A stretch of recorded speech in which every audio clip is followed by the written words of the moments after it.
기억이 돌아오자 집자 끝판왕이 되어버린 서우재. 혜원의 말처럼 정말 희주에게 중독이라도 된 걸까요? 미저리 수준으로 희주에 미쳐있는 우재를 보니 어쩐지 섬뜩하기까지 합니다. 희주를 위해 뭐든 다 할 듯한 우재는 혜원을 걱정하는 희주의 동생 선우에게 자신이 혜원과 헤어졌고 사랑하는 사람이 희주라는 사실까지 밝혀버렸습니다. 이미 우재와 희주의 관계를 살짝은 의심하고 있던 선우인지라 희주의 마음이 궁금할 텐데요. 또한 희주가 절대 가족을 버리지 않을 것이라는 걸 잘 알고 있는 선우는 누구를 위한 걱정인지 우재에게 그만 접으라고 말을 하죠. 모든 걸 알면서도 집착 수준의 미저리 같은 모습을 보여주는 우재. 현성을 곁에서 괴롭히기 시작합니다. 과거에도 죽이고 싶을 만큼 인간 이하의 행동을 했던 우재였는데요. 아일랜드에서 마주한 현성과 우재. 우재는 현성에게 도발하며 자존심의 상처를 내버립니다.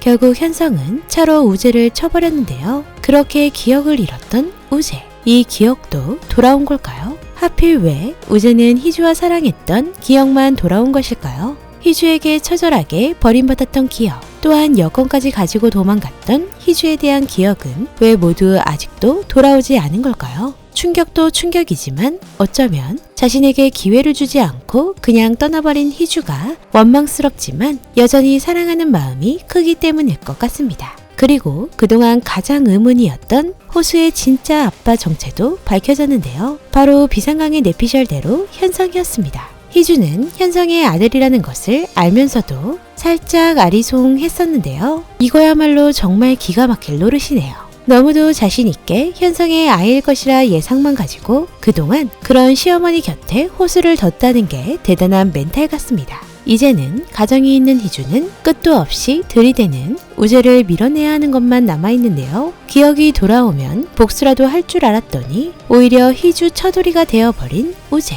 가정이 있건 말건 연애는 자신과 하자는 저 저돌적인 멘트. 다른 사람들은 전혀 신경 쓰지 않겠다는 의지 같은 걸까요? 오히려 너무 저돌적인 우재의 모습에 희주가 당황스러울 것 같습니다. 희주의 마음을 돌리기 위해 광적으로 집착하기 시작하는 우재로 인해 희주와 현성은 또다시 금이 가기 시작합니다. 혜원은 우재가 기억을 찾게 되면 자신에게 미안한 감정이라도 있을 것이라 예상했지만 전혀 없이 아주 차가운 태도를 보곤 분노하게 되는데요. 비상강이 혜원이었다면 우재를 그냥 죽게 뒀어야 하는 건 아닌가 싶네요. 자꾸만 바닥으로 가며 힘들어하는 혜원을 알아봐주는 건 역시 선우. 선우는 혜원에게 마음이 가는 걸까요? 유부녀인 혜원에게 마음이 가기 시작한 것이라면 우재와 별다를 게 없는 상황이겠죠. 한편 우재와 마주했던 건물 옥상을 다시 찾은 희주. 그 옥상에는 누군가가 있었습니다. 멀끔한 정장을 입고 나타난 한 사람. 누구일까요? 희주와의 다툼으로 인해 옥상에서 떨어져 버리는 남자. 비상강은 현성일까 싶었지만 어쩌면 시어머니에게 이런 이야기를 시시콜콜 전달하는 유일한 남자 형기일 수도 있을 것 같습니다. 형기는 숨은 야망을 아내를 폭력하며 나타내고 있었는데요. 장모님에게 받은 모진 수모를 아내인 민서에게 풀어버리는 것을 희주 역시도 알고 있었습니다. 하지만 형기는 선을 넘어버렸죠. 혜원과의 이야기를 통해 호수까지 의심하게 만들고 시어머니에게 전달해 결국 자신의 위치를 위험하게 만들었습니다.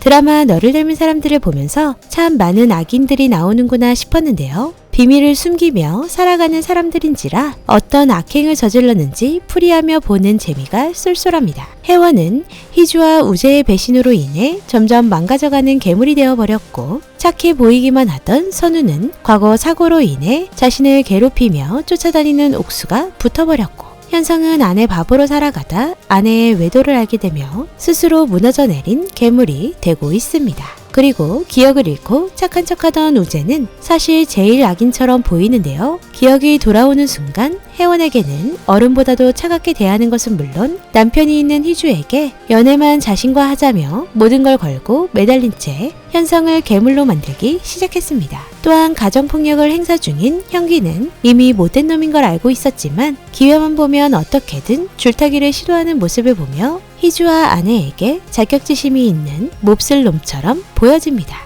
그런 형기의 정체를 알게 된 희주는 민서에게 손을 내밀었지만 민서는 오히려 형기의 편을 들었죠. 그래서 그냥 조용히 있으려 했던 희주.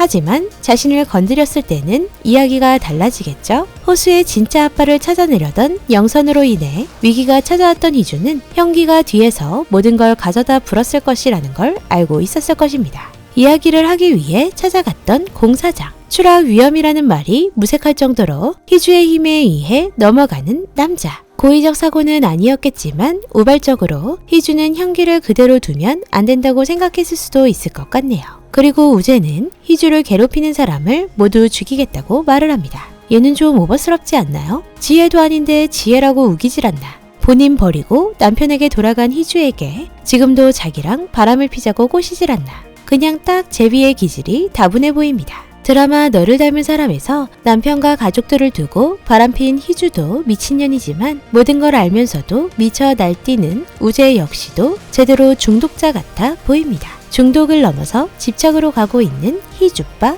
우재. 그리고 그런 희주와의 가정을 지키고 싶어 똑같이 폭주 중인 현성. 소설 원작의 내용대로 차라리 우재가 과거에서 죽었다면 드라마 속 복수하는 도라이는 회원 하나로 됐을 텐데 아쉽습니다. 모두가 미쳐 날뛰는 드라마가 되어버린 너를 닮은 사람. 이제 다음 주 총 2회만 남겨두고 있는데요. 과연 원작의 바탕대로 지금의 삐그덕거림을 희주와 현성은 극복하고 둘의 사이를 방해하는 인물을 죽이게 될지 아니면 드라마는 드라마대로 다시 우재와 사랑에 빠져버리는 희주가 될지 비상강은 다음 주 15회 리뷰로 다시 찾아뵙겠습니다. 오늘도 재밌게 보셨다면 좋아요, 구독 부탁드립니다.